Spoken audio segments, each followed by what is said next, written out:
Assalamualaikum warahmatullahi wabarakatuh. Saya Nurulan Septiani dari kelas 12 IPS 2 yang akan membahas tentang bab 2 perlindungan dan penegakan hukum di Indonesia.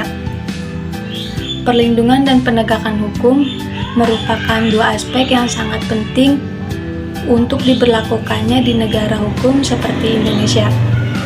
Dalam Kamus Besar Bahasa Indonesia, perlindungan adalah cara, proses, dan perbuatan melindungi. Definisi perlindungan hukum yaitu upaya perlindungan yang diberikan kepada subjek hukum dalam bentuk perangkat hukum baik secara tertulis maupun tidak tertulis. Penegakan hukum juga sama pentingnya untuk dilaksanakan sebagai bagian dari rangkai proses hukum.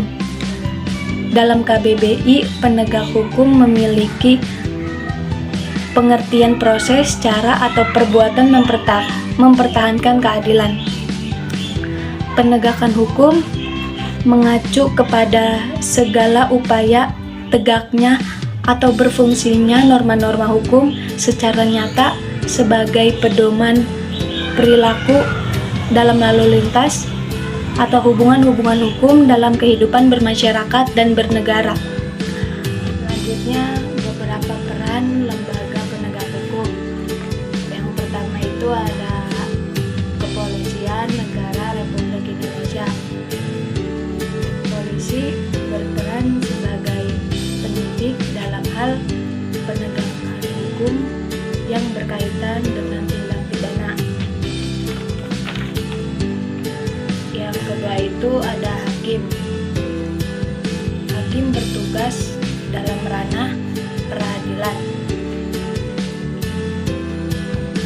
Pada proses penegakan hukum, peran hakim yaitu untuk mengadili.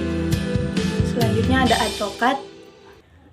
Advokat adalah pihak yang berprofesi memberi jasa hukum seperti konsultasi hukum, bantuan hukum, dan lain-lain, dan dilakukan baik secara di dalam maupun di luar peradilan. Tugas utama advokat dalam proses penegak hukum adalah memberikan pelayanan kepada masyarakat yang sedang mencari keadilan. Yang terakhir, keempat, ada Komisi Pemberantasan Korupsi atau disingkat KPK, merupakan lembaga negara independen yang bertugas melakukan pemberantasan korupsi secara profesional dan intensif. Bersifat independen artinya KPK dalam melaksanakan tugas dan wewenangnya bebas dari kekuasaan manapun. Sekian dan terima kasih. Assalamualaikum warahmatullahi wabarakatuh.